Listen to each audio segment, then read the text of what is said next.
Join Tiny Tales Paradise for the journey of Drip the Water Drop, a fun bedtime story for kids. This educational kids story teaches that every member, no matter how small, matters to the world through colorful animations and a warm narration. Perfect for bedtime or classroom learning. Subscribe for weekly fairy tales and moral stories. The Journey of Drip, the Water Drop. Chapter 1. The Curious Drop in the Lake. In a shimmering lake, nestled between emerald hills and whispering willows, there lived a tiny water drop named Drip. Drip was no ordinary drop. He was endlessly curious, always wondering about the world around him.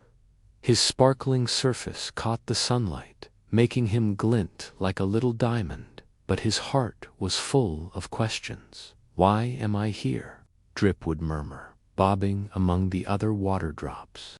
"What's my purpose?" The lake was a lively place. Fish darted through the water, their scales flashing like rainbows. Frogs croaked merry tunes from lily pads, and dragonflies zipped overhead, their wings humming. Drip loved watching them, but he felt different.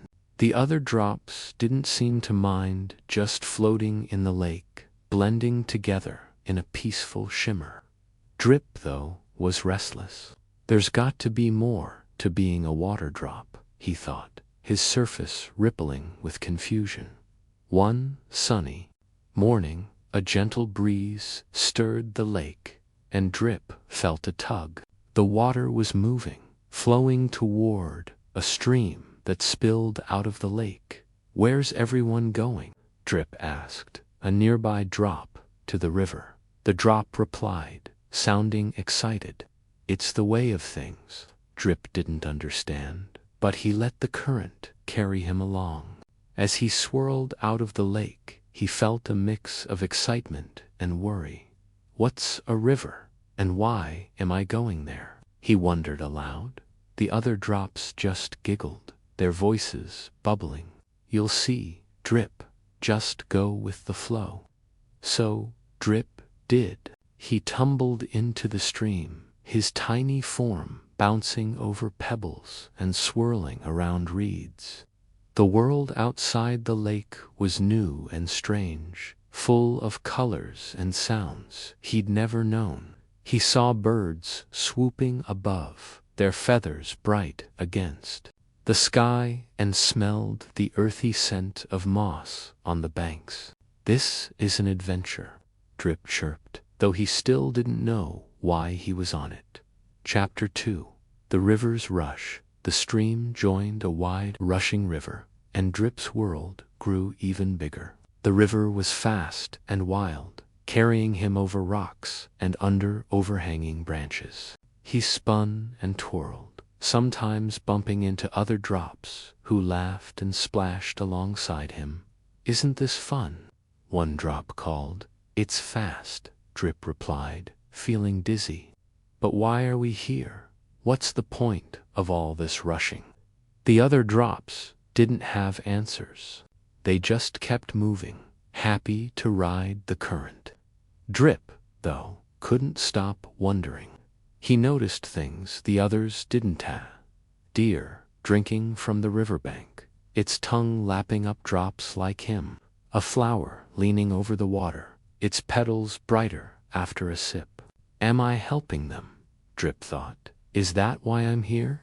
But the river was too busy to explain, and Drip felt too small to figure it out. One day, a friendly fish swam up, its fins tickling Drip's surface.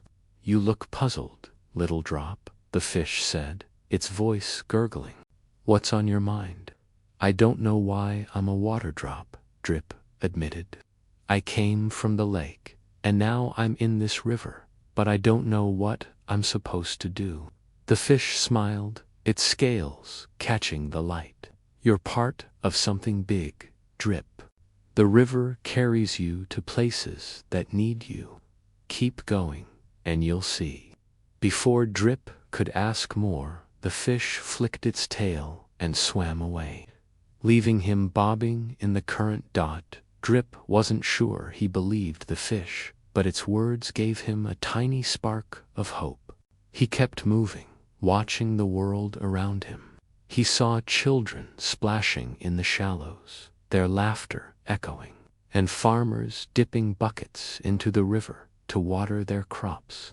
Maybe I'm helping them, too, Drip thought, but he still felt vague, like a puzzle missing pieces. Chapter 3: The Vast Ocean. After days of rushing along, the river widened, and Drip felt the water slow and deepen. The air grew salty, and the horizon stretched endlessly. "Where am I now?" Drip asked, his voice small in the vastness. "You're in the ocean," a cheerful drop answered, merging with Drip for a moment before swirling away. The ocean was enormous, a world of blue that seemed to hold every drop in existence.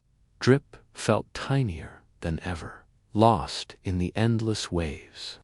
Whales sang deep, haunting songs, and jellyfish floated like glowing lanterns. It was beautiful, but Drip's questions grew louder.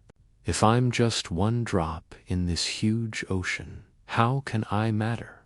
He drifted for days, carried by gentle currents. Sometimes he'd rise to the surface and see seagulls soaring or ships sailing by. Other times he'd sink deeper, where strange fish glowed in the dark.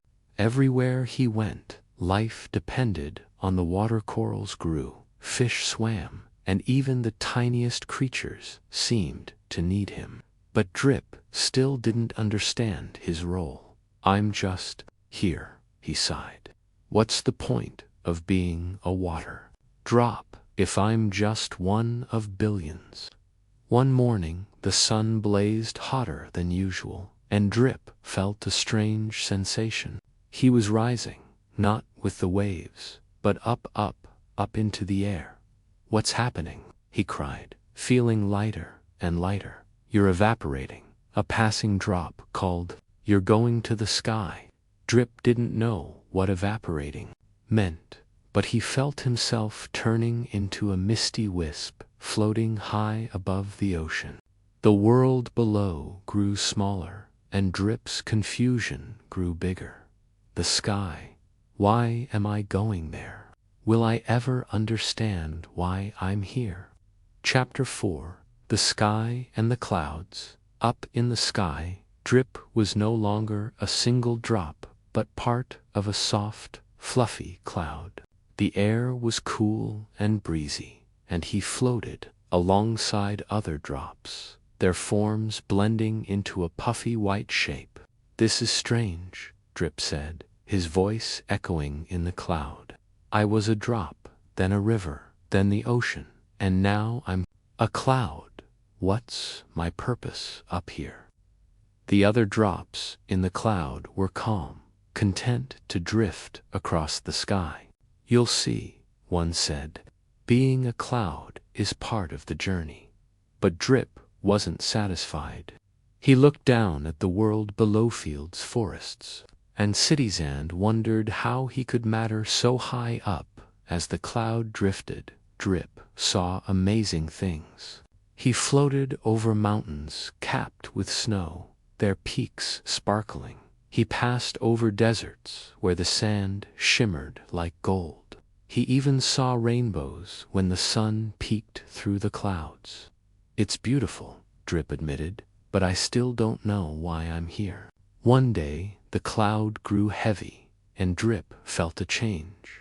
The air cooled, and the drops around him began to huddle closer. "What's happening now?" Drip asked. "We're turning into rain," a drop replied. Before Drip could ask more, he felt himself falling, tumbling through the sky as a tiny raindrop. Down, down he went, the world rushing up to meet him. He landed with a soft plop on a leaf in a lush green forest.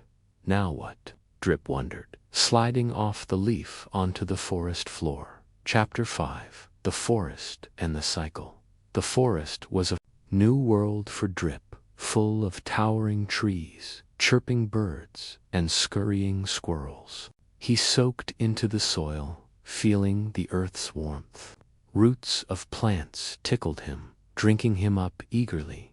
They need me, Drip realized, his surface shimmering with excitement. A nearby flower perked up, its petals brighter after Drip's touch. A wise old owl, perched on a branch, overheard Drip's thoughts. "You're learning, little drop," the owl hooted. "You give life to the forest, just as you did in the river and the ocean." "But why do I keep moving?" Drip asked. "From lake to river to ocean to sky to here, why can't I stay in one place?" The owl tilted its head. "You're part of the water cycle, Drip. You travel to help the world. You nourish plants, fill rivers, and bring life wherever you go. That's your purpose." Drip's surface rippled as he thought about this. He remembered the deer drinking from the river, the children splashing, the corals growing in the ocean, and now the forest thriving because of him. "So, I'm helping all these places?" he asked. "Exactly," the owl said. "Every drop counts, and you're never alone. You're part of a big, beautiful cycle that keeps the world alive." Drip felt a warmth he'd never felt before. He wasn't just a naive little drop anymore, he understood. He was small, but his journey mattered. Whether he was in a lake, a river, the ocean, a cloud, or the forest, he was helping life grow. Chapter 6. A new beginning. Drip's journey didn't end in the forest. He soaked deeper into the soil, joining an underground stream that bubbled back toward a familiar lake, the same lake where he'd started. As he flowed into it, he felt at home, but different. He wasn't confused anymore. "I know my purpose now," Drip said, sparkling under the sun. "I'm here to give life, to travel, and to help the world." The other drops cheered, their surfaces rippling. "You've learned, Drip," they said. "You're part of the cycle, just like us." From then on, Drip embraced every part of his journey. He flowed through rivers, joined the ocean, rose to the clouds, and fell as rain, each time helping plants, animals, and people. He even met new friends, a curious minnow, a playful otter, a wise cloud, who shared stories of their own travels. Drip's questions turned into songs, his surface glowing with joy. One starry night, back in the lake, Drip looked up at the sky. "I'm small," he whispered, "but I'm part of something big, and that's enough."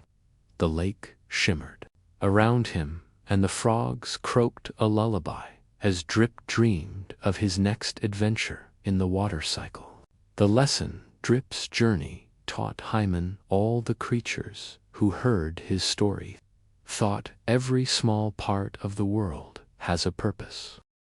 The water cycle, with its lakes, rivers, oceans, clouds, and rain, connects everything, bringing life wherever it goes. Drip learned to love being a water drop, knowing that his travels helped the world bloom, one tiny drop at a time.